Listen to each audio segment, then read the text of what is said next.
Asenate foi a esposa de José, o governador do Egito. De acordo com o texto bíblico, Asenate era filha de Potífera, sacerdote da cidade de On, no Egito. Por ser mencionada poucas vezes na Bíblia, não há muitas informações sobre a história de Asenate. O nome Asenate tem derivação egípcia e o seu significado é pertence à deusa Neite. O seu nome obviamente indica a criação de Asenate em meio ao paganismo como filha de um sacerdote egípcio. No panteão egípcio, Neite, a deusa associada ao nome Asenate, era a deusa da guerra e da caça. Além disso, Neite também era conhecida como um tipo de divindade criadora e inventora que também estava associada à proteção dos mortos. Na crença egípcia, Neite era a criadora de deuses e homens e supostamente a inventora do tecido. Geralmente essa deusa era representada pela figura de uma mulher. Mas como o culto a Neite no Egito remontava ao período pré-dinástico, ela também já foi representada por outras formas como escaravelho, coruja, vaca, entre outras. Sobre a vida de Asenate, tudo o que se sabe é que ela era filha de um sacerdote egípcio. O nome do pai de Asenate, Potífera, faz referência ao deus Ra, pois significa dádiva de Ra. Ra era o deus Sol no Egito Antigo e com o tempo se tornou uma das principais divindades egípcias. Como filha de sacerdote, Asenate então pertencia à classe social mais alta no Egito, pois os sacerdotes eram representantes do faraó. Inclusive, geralmente, os filhos dos sacerdotes egípcios também acabavam se tornando sacerdotes. Porém, no Egito Antigo, era muito raro que uma mulher exercesse o sacerdócio, ainda que aparentemente fosse algo possível.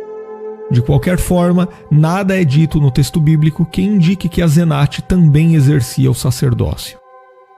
Como o pai de Asenate era sacerdote no templo da cidade de On, talvez Asenate fosse natural dessa cidade. On era o centro da religião solar e era a mesma cidade que os gregos chamavam de Heliópolis e que fica a cerca de 10 quilômetros da moderna cidade de Cairo. Portanto, o pai de Asenate era um sumo sacerdote dos mais proeminentes no Antigo Egito. Asenate é mencionada na Bíblia por causa de sua união com José, o filho de Jacó. E o casamento entre Asenate e José ocorreu no contexto em que ele deu a interpretação dos sonhos de Faraó e foi feito por ele governador do Egito para liderar a terra no enfrentamento do período de grande crise que se aproximava. Inclusive, o texto bíblico diz que Faraó deu a José o nome Zafenate-Paneia, cujo significado exato é incerto.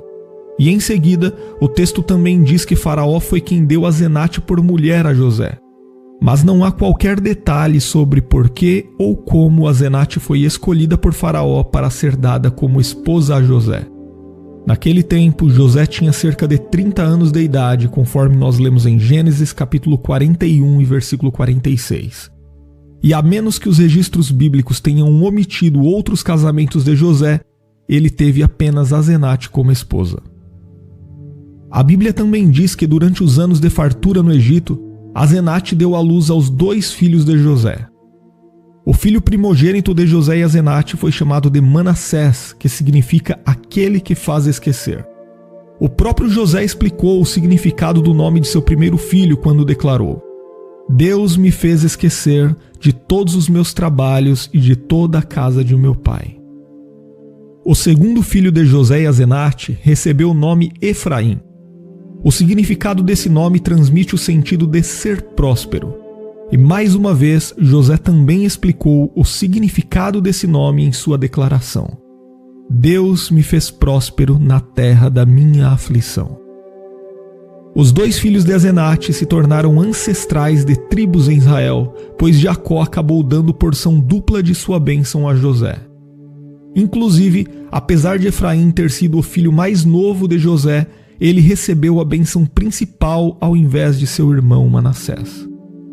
No momento da bênção, José até tentou fazer com que Jacó desse a bênção principal a Manassés, o filho mais velho.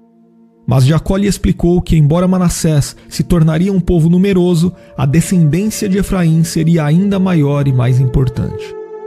E de fato, a predição de Jacó foi confirmada na sequência da história bíblica, pois a tribo de Efraim se tornou muito proeminente, chegando a ser a mais emblemática entre as tribos do norte. E por fim, nada mais se sabe sobre a história de Asenate.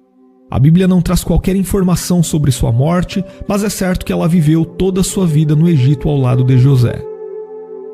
No entanto, como ocorre com outros personagens bíblicos acerca de quem não se tem muitas informações, antigas lendas judaicas surgiram em torno de Asenate com o objetivo de preencher as lacunas sobre ela.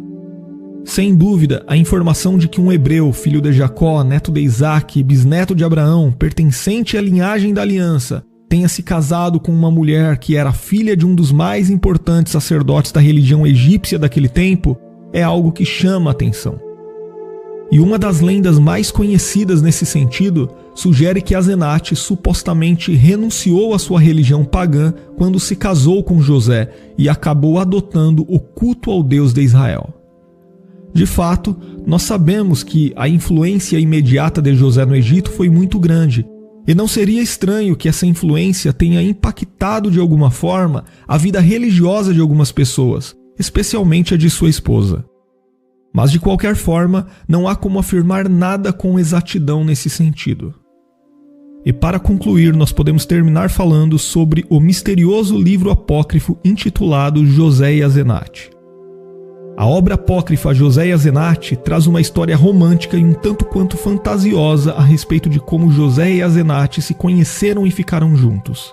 Essa obra apócrifa é de autoria desconhecida e talvez tenha sido escrita em Alexandria entre o 1º século antes de Cristo e o 1º século depois de Cristo. O conteúdo da obra pode ser dividido em duas partes principais. Na primeira parte, o romance de José e Asenate é descrito com detalhes de uma típica história de amor que mistura elementos de rejeição, arrependimento e paixão. E que houve certa relutância das duas partes em iniciar o romance. No entanto, num contexto de eventos miraculosos, tanto José quanto Asenate aceitaram um ao outro e Asenate acabou convertida ao Deus de José. Já na segunda parte do livro, o casamento de José e Asenate enfrenta um desafio. Supostamente o filho de Faraó desejou ficar com Asenate e para isso ele tentou matar José. E na tentativa de obter sucesso em seu plano, o filho de Faraó tentou recrutar até mesmo os irmãos de José para ajudá-lo. Mas a narrativa termina com Faraó e seu filho morto e José assumindo o trono do Egito de forma surpreendente.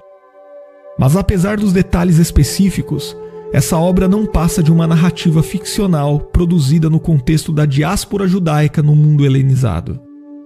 É possível que o seu autor quisesse abordar temas importantes desse contexto, como, por exemplo, a questão dos casamentos mistos.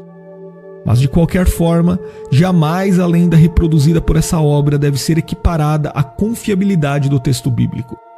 Na verdade, a única informação realmente consistente e confiável a respeito da vida de Asenate é aquela registrada na Bíblia.